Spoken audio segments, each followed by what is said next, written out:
আজ আমার দ্বিতীয় মা আমাদের ছেড়ে চিরকালের মতো চলে গেল। একটু আগেই শ্মশান থেকে ফিরেছি। কখনো শ্মশানে যাইনি আমি। শ্মশান বিষয়টাই একদম ভালো লাগে না আমার। আজ প্রথমবার সামনে থেকে দেখলাম চিতার ভয়ঙ্কর রূপ। অনুভব করলাম কাছের মানুষটাকে যখন ইলেকট্রিক চুল্লি ট্রের ওপর শুইয়ে চিতার আগুনের দিকে ঠেলে দেয়, তখন কতটা বুকের ভেতর মোচড় দিয়ে ওঠে। সেই ভয়ঙ্কর যন্ত্রণা কাউকে বোঝানো যাবে না। নিজের বাবা মাকে খুব ছোটবেলায় হারিয়েছি। বাবাকে 9 বছরে আর মাকে 14 বছরে। আমার মা যার হাতে আমায় রেখে গেছিল সে আমার বৌদি, আমার থেকে 18 বছরের বড়, যাকে মুখে বৌদি বলে ডাকলেও মনে প্রাণে মায়ের থেকে কম কিছু ভাবিনি। কারণ বৌদি এ বাড়িতে আসার পর আমাকে যে ভালোবাসা ও স্নেহ দিয়েছে তা সন্তানের মতোই। দাদাকে ছোট থেকে খুব ভয় পেতাম, আমাকে পছন্দ করতো না বলে। কথাও হতো না দাদার সাথে। দাদার থেকে দূরে দূরে থাকতে শিখেছি ছোট থেকে। তার বউ এসে আমাকে এতটা কাছের করে নেবে মাও ভাবতে পারেনি। মা যখন মৃত্যুশয্যায় বৌদির হাত দুটো ধরে বলেছিল আমাকে দেখে রাখতে, বৌদি তখন কাঁদতে কাঁদতে মাকে বলেছিল, আপনার কোনো চিন্তা নেই মা, অনুকে আমি আমার বড় মেয়ে বলেই ভাবি। আর বড় মেয়েকে কেউ কি ফেলে দিতে পারে? ওর দাদাও তো এখন ওকে বেশ ভালোবাসে। আপনি এত চিন্তা করছেন কেন? আমরা সবাই আছি অনুর সাথে। সত্যি মৃত্যুশয্যায় মাকে দেওয়ার কথা এক মুহূর্তের জন্যেও অন্যথা হতে দেয়নি বৌদি। এখন আমি বৌদির খাটে শুয়ে আছি। বহুবার এই খাটে শুয়েছি। আগে এই ঘরের মধ্যে আমার নিরাপত্তা অনুভব করতাম, কিন্তু আজ সেই ঘরের মধ্যেই ভয়ঙ্কর শূন্যতা ঘিরে ধরেছে আমাকে। তবে খাটের থেকে বৌদির গায়ের গন্ধ পাচ্ছি, তাই শুয়ে আছি। 14 দিন আগেই যে এই খাটেই শুয়েছিল মানুষটা, আর এখন সব শেষ। পুরনো দিনের অনেক কথা মনে পড়ছে। আমার জন্ম হয়েছিল অনেকটা অযাচিতভাবে। আগে থেকে মায়ের পেটে একটা টিউমার ছিল, বড় হলে অপারেশন করাবে। আমি আসাতে তাই তেমন কোনো সমস্যা অনুভব করেনি। যেটুকু সমস্যা দেখা দেয় টিউমার বাড়ছে ভাবতে থাকে মা। তাই আমার উপস্থিতি যখন ধরা পড়ল তখন আমি অনেকটা বড় হয়ে উঠেছি। আমাকে প্রতিরোধ করা তখন সব ওষুধের ঊর্ধ্বে। বাবা নাকি বলেছিল, মন খারাপ করো না, ভগবান রাখলে তাকে মারবে কার সাধ্য। অশান্তি বাঁধল দাদাকে নিয়ে। দাদার তখন কলেজের ফার্স্ট ইয়ার, আমার থেকে দাদা 19 বছরের বড়। শুনেছি আমি হওয়ার পরই দাদা 1.5 বছর বাড়ি ছেড়ে বন্ধুদের বাড়ি ছিল। বাবা অনেক বুঝিয়েছে, আসেনি। তারপর বাবা দাদার বন্ধুদের সাথে নিয়ে গিয়ে সবাই মিলে বুঝিয়ে বাড়িতে ফিরিয়ে আনলেও মনের দিক থেকে অনেকটা দূরত্ব বেড়ে যায় বাবা মার সাথে দাদার।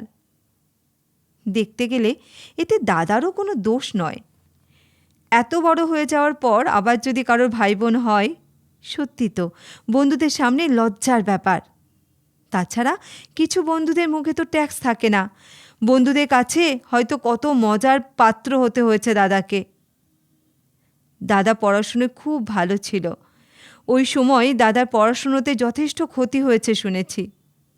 যাই হোক, একটু বড় হতেই দেখেছি বাবা মা আর আমি একটা পরিবার, আর দাদা যেন সেখানে পেন গেস্ট। বাড়িতে খেত, তবে খুব প্রয়োজন ছাড়া কারোর সাথে কথা বলতো না। মা সবসময় বিশাল এক অপরাধ বোধে ভুগত দাদার সাথে কথা বলতে গেলে। বাবা মাসের প্রথমেই অফিসে মাইনে পেয়েই দাদার পড়ার টেবিলে দাদার সারা মাসের প্রয়োজনীয় টাকা রেখে আসত। বাবা হঠাৎ একদিন অফিসের মধ্যেই অসুস্থ হয়ে পড়ে। হাসপাতালে নেওয়ার আগেই রাস্তায় সব শেষ। বাবার কয়েক বছরের চাকরি থাকায় দাদাই চাকরিটা পেয়েছিল। তার পরের বছরে দাদার পছন্দের বনেদি বড়লোকের বাড়ির মেয়ের সাথে খুব ধুমধাম করে দাদার বিয়ে হলো। আমার তখন 10 বছর বয়স। মার খুব ভাবনা ছিল, দাদার মতো বৌদিও যদি আমাকে একই কারণে অপছন্দ করে তবে মার অবর্তমানে আমাকে কে দেখবে?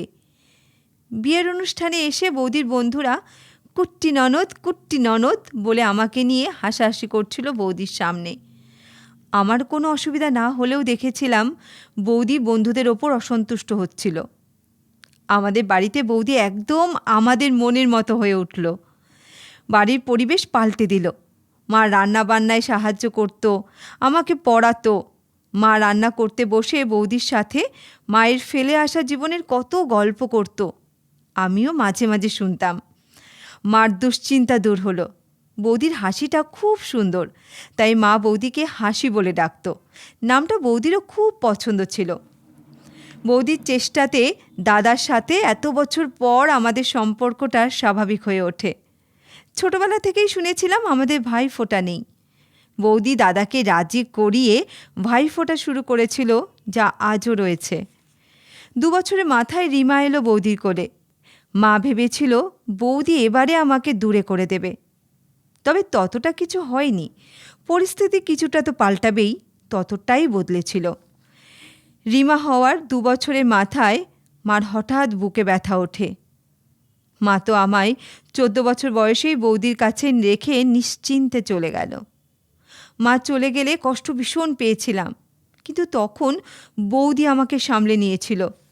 আমারও ভরসা ছিল আমার মাথার ওপরে কেউ আছে। কিন্তু আজ 48 বছর বয়সে এসে আরও একবার মায়ের মতো বৌদিকে হারিয়ে কাতর হয়ে পড়েছি। এখন আর কেউ নেই আমাকে বুকের মধ্যে জড়িয়ে ধরে রাখার। মা চলে যাওয়ার বছর 3 মধ্যে যমজ রায় ও রজত এসেছিল বৌদির কোলে। আমি বড় মেয়ের জায়গাতেই রইলাম। আমার জীবনে আজ আমি যতটা স্বাবলম্বী হয়েছি, সব অবদানই বৌদির। আমি পড়াশোনায় ভালো ছিলাম বলে বৌদি নজর রাখত খুব। মাধ্যমিকে খুব ভালো রেজাল্ট হলো। বৌদির নজর আরও কড়া হলো, যেন পড়াশোনায় কোনোভাবেই ফাঁকে দিতে না পারি। উচ্চ মাধ্যমিকেও ভালো নাম্বার পেয়ে পাশ করে কলেজে যাবার প্রথম দিনে বৌদি বলেছিল, স্বপ্নের জগতে পা রাখছিস আজকে থেকে।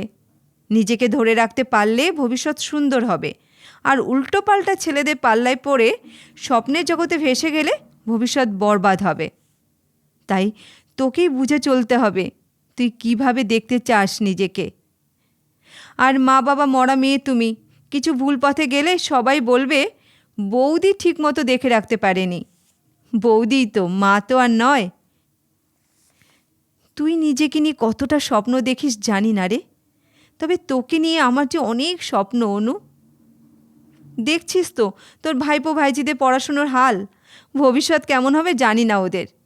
বুড়ো বয়সে দাদা বৌদিকে তো তোকেই দেখতে হবে রে। কী রে, দেখবি না? আমি হ্যাঁ বলে মাথা নাড়ালাম। বৌদি আরও বলল, আমি চাই গ্র্যাজুয়েশনের নাম্বারটা উচ্চ মাধ্যমিক থেকেও তাক লাগানোর মতো হবে। সেই দিন থেকে আমার একটাই ভাবনা, আমার জন্য আমার বৌদিকে যেন কেউ কোনো কথা বলতে না পারে। তাই অনেক প্রেমের অফার আসা সত্ত্বেও নিজের পদস্খলন হতে দিইনি। বৌদি দাদাকে সংসারে সাহায্য করার জন্য একটা ছোট্ট মুদি দোকান খুলেছিল বাড়িতে। বৌদি স্বয়ং মা লক্ষ্মী ছিল, তাই একটু একটু করে সেই দোকান আজ অনেক বড়।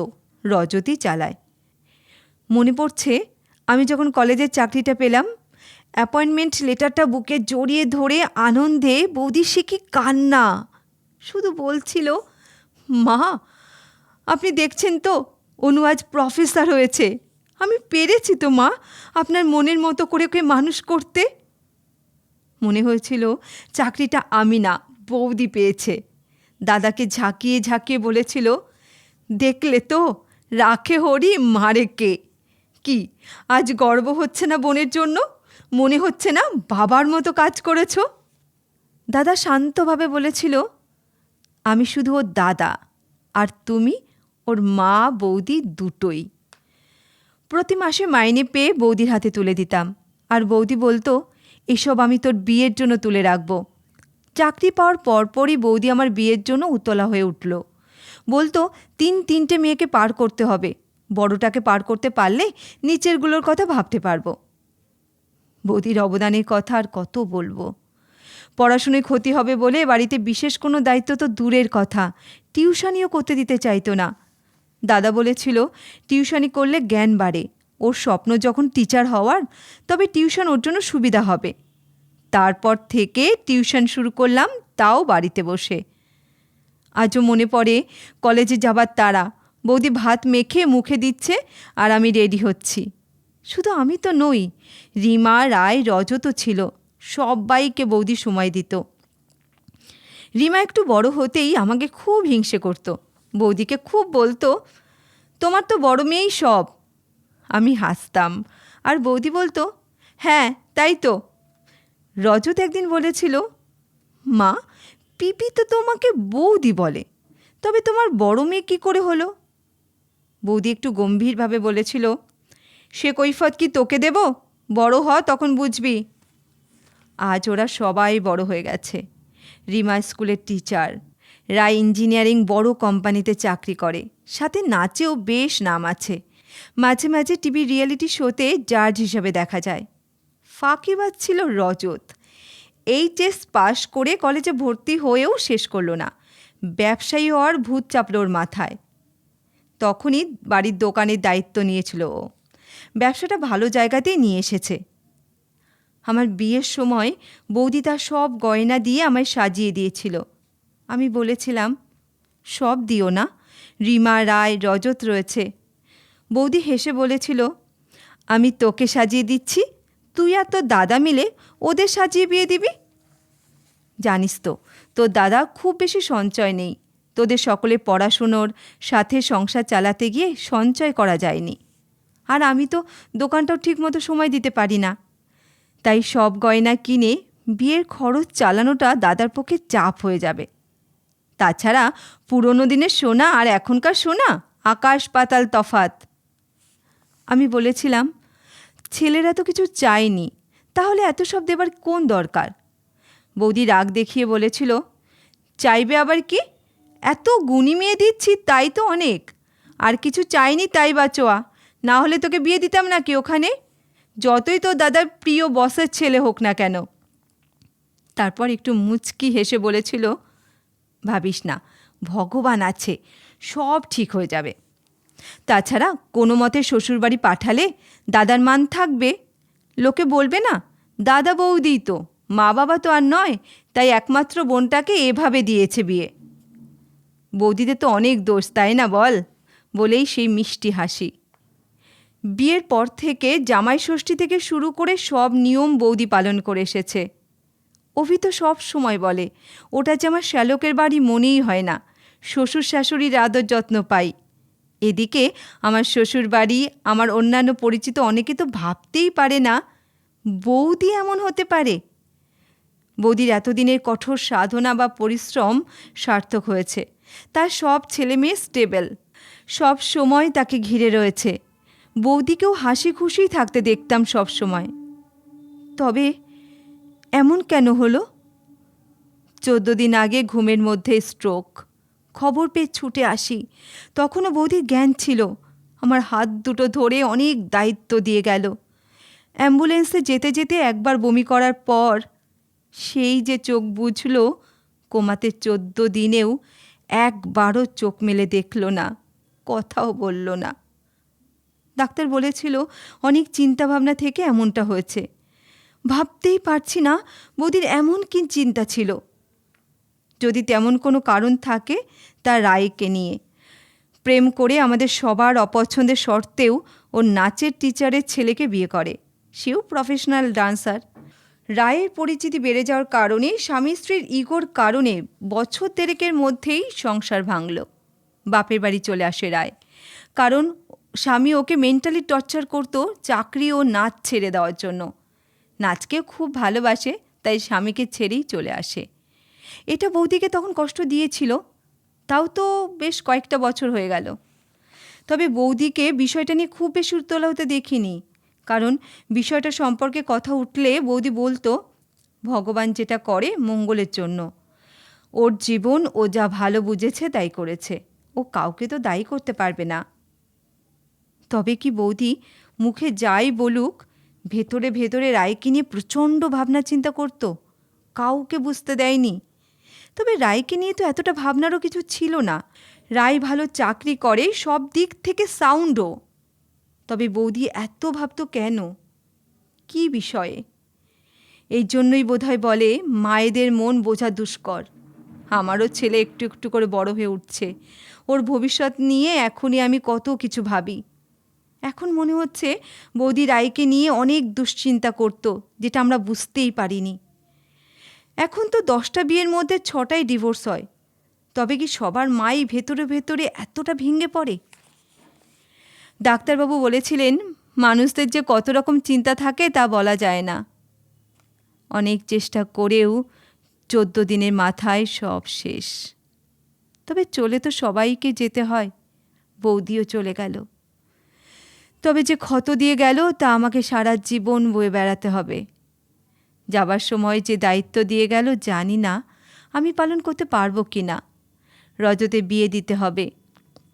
অ্যাম্বুলেন্সে ওঠার সময় আমার হাত দুটো ধরে বলেছিল, অনু, সংসারটাকে দেখে রাখিস, আর এখন সময় হয়েছে তোর দাদার মা হয়ে উঠিস। জানি না বৌদি, আমি তোমার ছেড়ে যাওয়ার দায়িত্ব পালন করতে পারবো কি না। কারণ আমি আর যাই পারি না কেন, তোমার মতো সকলকে বুঝে এত ভালো সংসার আমি কোনো দিনই করতে পারবো না। শুধু এইটুকু আশীর্বাদ করো, তোমার সাজানো সংসারে সবাইকে যেন একসাথে বেঁধে রাখতে পারি। আর তোমার আশীর্বাদের হাত সব সময় যেন আমার মাথার উপর থাকে।